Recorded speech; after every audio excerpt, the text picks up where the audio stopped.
The backstairs intrigue within the House of Saud has seen a letter circulating among members of the royal family.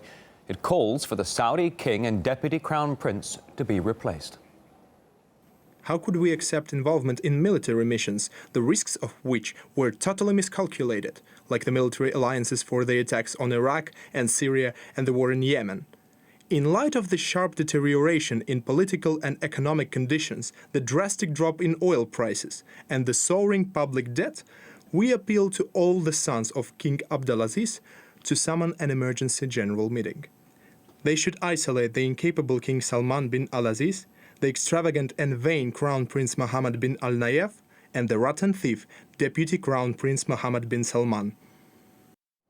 The letter mentions the Saudi king, who has ruled the country since the death of his brother Abdullah in January.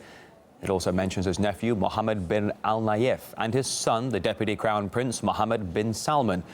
Both of them hold high positions in the Saudi government and are responsible for decisions which manipulated oil prices steeply downward and, of course, the war in Yemen.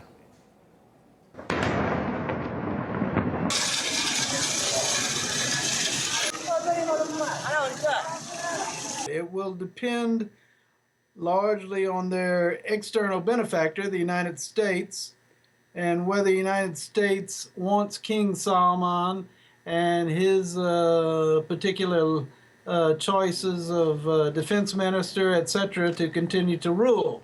As long as they have the U.S. support, then they can weather some of the storm that is going on now and the problems ahead. But there's a real problem internally. There is great concern amongst the Saudi royals over the amount of money and whether King Salman is dissipating the coffers of the kingdom by engaging in these costly wars and stirring up opposition on both flanks of the kingdom and also internally. Now, the luxurious life of the Saudi royal family makes for great tabloid fodder.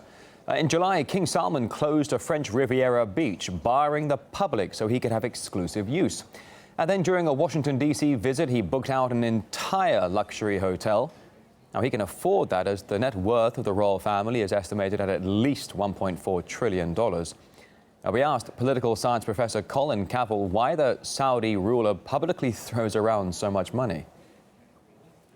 Now, you say, well, they have millions of dollars. Why won't they be satisfied? Well, if you're making $10 million on your annual income it's given to you, but somebody else is getting $20 million, then you see yourself as a disadvantage. So what we have is a lot of avariciousness, a lot of greed, and this undercuts the entire House of Saud. Now, you may read in this letter religious language, etc., but that's the current discourse of the House of Saud members. They always use this flowery religious language, but they are the most unholy family on the face of the earth. They are corrupt beyond all means. They are oppressive. They are a dictatorship, and they are very greedy and avaricious.